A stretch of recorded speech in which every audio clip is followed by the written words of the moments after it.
The buzzing ambience of Chili's hummed around me as I anxiously awaited the arrival of my ex-wife. We had agreed to meet here, a neutral ground to discuss our kids, but I felt a storm brewing inside me. I was a man on edge, determined to keep things civil for the sake of our children. Still, her looming presence had a way of twisting the knife of our past. As I settled into the booth, I could feel my heart race. She entered, her demeanor icy and controlled, but I could see the familiar flash of anger in her eyes. The moment she sat down, the atmosphere shifted, thickening with unspoken tension. I braced myself for the inevitable onslaught of her cruel barbs, which had become my life's soundtrack during our marriage. "Why couldn't you just keep your mouth shut?" she spat, her voice low enough that only I could hear. It was her signature move, to belittle me in a way that would go unnoticed by those around us. I kept my gaze on the menu, not wanting to show any reaction. "You're so pathetic," she continued, her words slicing through me. I wasn't crying, at least not on the outside, but inside, I was unraveling. The waiter approached, sensing the tension as he delivered our drinks. I caught his eye and noticed he was watching me closely, his brow furrowing with concern. Suddenly, he positioned himself behind my ex and mouthed the words, "Are you okay?" My heart sank, a wave of gratitude washing over me. I shook my head almost imperceptibly, terrified of what would happen if I admitted my feelings. The lunch dragged on, her quiet threats weighing heavily on my shoulders. With every sip of my drink, I could feel the walls closing in. I scanned the restaurant, hoping for an escape, but there was none in sight. When the check arrived, my ex snatched it up, glaring at me as if to remind me of my worthlessness. I fumbled with my wallet, afraid of what might happen if I tried to leave without paying. As we stood to leave, the manager appeared like a guardian angel. He positioned himself between us and calmly told her it was time to go. "I think you should leave, ma'am," he said, his voice steady. "We don't want any trouble here." The look on my ex's face was one of disbelief. She opened her mouth to protest, but the manager cut her off. "I've already called the police. You need to leave now." I watched, stunned, as she begrudgingly complied, her face contorted with rage. The manager then turned to me, his voice dropping to a comforting tone. "Please, have a seat. I'll bring you another drink." I felt a wave of relief wash over me as I sank back into the booth, the weight of the situation momentarily lifting. Moments later, the police arrived, and I felt a mix of fear and gratitude. They ensured my ex had left the premises before escorting me to my car, their presence providing an unexpected sense of safety. As I drove home, I couldn't shake the feeling of how close I had come to another encounter with her darkness. But this time, I was not alone. The bartender and manager had seen my struggle and intervened, their actions restoring a flicker of hope within me. Not every day in the bar industry involves an abusive ex or a dangerous encounter, but the stories often blur together in an odd tapestry of human emotion. My friend, who worked as a bartender at a nearby establishment, had a story that stuck with him, one that I'll never forget. One evening, as he monitored the crowd, he noticed a sweet, nerdy guy standing at the bar, his face twisted with distress. The guy had been chatting and laughing with his friends just moments before, but now tears were streaming down his cheeks. Concerned, my friend followed him into the bathroom. "Hey man, are you okay?" he asked, genuinely worried. The guy shook his head, choking out a few words between sobs. "I just saw my ex's texts. She invited her friends to come jump me because I can't afford to pay for all her drinks." He sounded defeated, like a man who had just lost a battle. Realizing the gravity of the situation, my friend quickly informed his manager, and they decided to intervene. They put the guy's tab on hold and discreetly escorted him out the back, away from any potential confrontation. My friend offered him a cigarette while they waited for an Uber, and he could see the guy was already too intoxicated to drive. As they stepped outside, a car pulled into the parking lot, tires screeching and engine roaring. My friend recognized the unmistakable vibe of trouble. This was a classic douchebag entrance. The driver, in a battered old Honda Civic with mismatched fenders, jumped out and began looking for trouble. The guy from the bar, now more vulnerable than ever, watched in fear as the driver started throwing rocks at the windows of the bar, looking for his ex. Panic set in, and my friend sprinted inside to grab help. The manager, seeing the escalating situation, grabbed an old pool cue from behind the bar. "We're not going to let this guy ruin our night," he declared, standing guard. By the time the police arrived, the would-be assailant was already speeding off into the night. But my friend felt a sense of satisfaction. They had protected someone who needed it, and the camaraderie in the bar that night reminded him that kindness still existed in the chaos of the nightlife.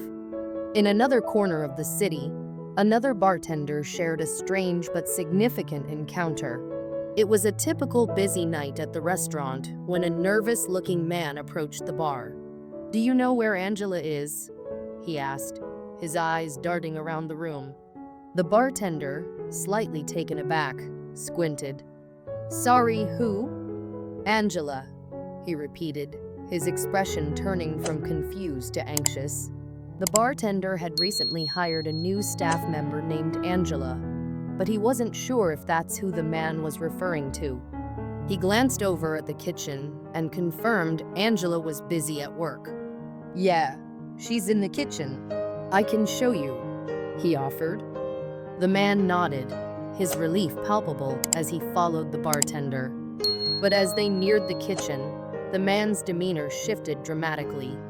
Without warning, he bolted for the fire escape, setting off a loud alarm that echoed through the restaurant.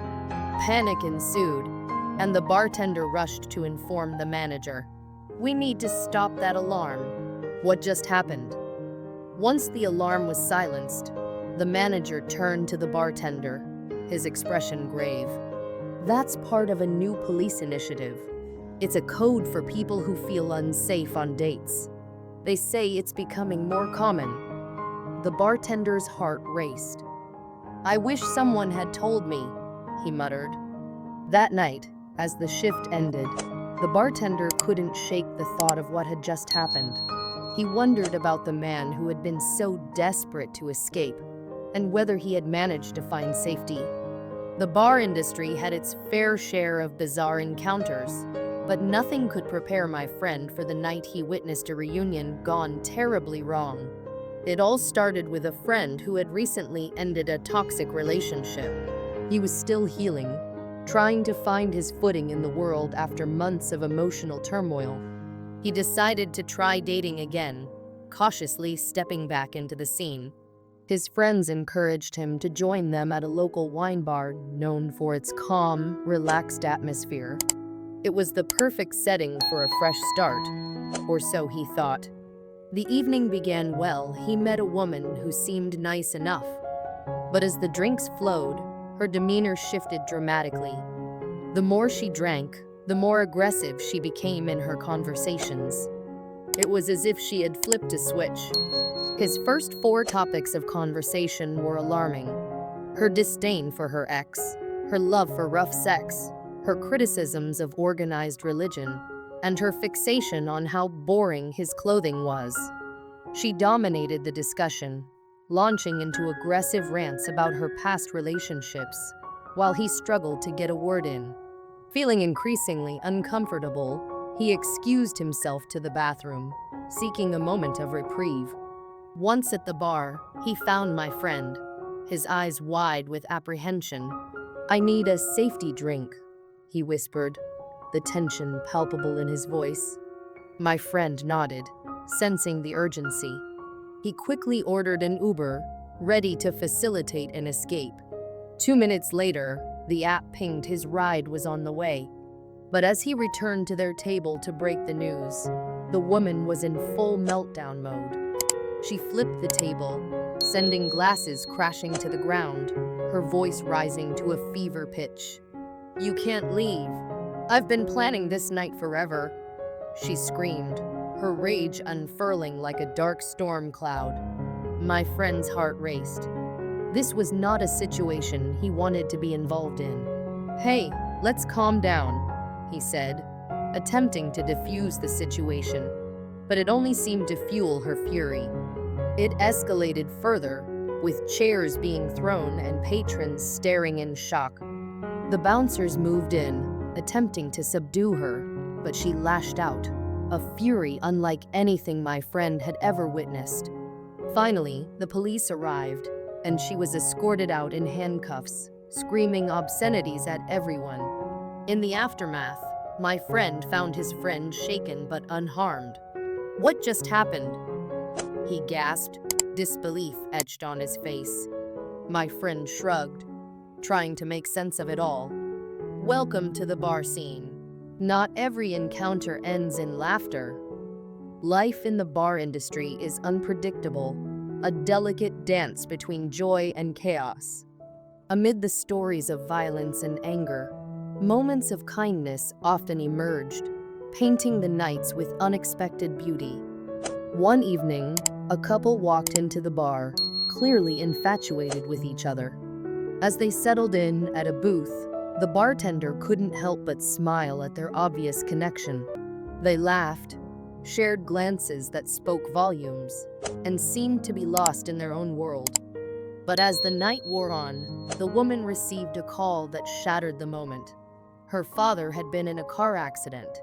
The bartender, sensing the shift in energy, discreetly placed a free drink in front of them and approached. "Hey, I'm really sorry to hear about your dad. If you need anything, let me know." The woman's eyes filled with tears, but she managed a grateful smile. As the couple huddled together, sharing whispers and silent tears, the bartender couldn't help but admire the love and support they provided each other in that moment. It was a stark reminder that even in the midst of turmoil, love could flourish. As the evening wound down, I found myself reflecting on the chaos that had unfolded in the bar. Each encounter, each story shared, had etched itself into my memory a mosaic of laughter, pain, love, and resilience. In this world of uncertainty, the acts of kindness and compassion stood out like beacons of hope. I had witnessed the power of camaraderie, the importance of reaching out when someone was in need. From the bartender who offered a cigarette to a troubled soul, to the manager who stepped in to protect a vulnerable customer, these small gestures rippled through the fabric of the night.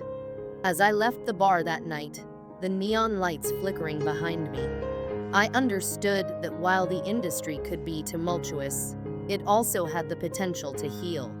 Each story, whether marked by chaos or love, reminded me that life is a beautiful, messy journey, one worth embracing with open arms.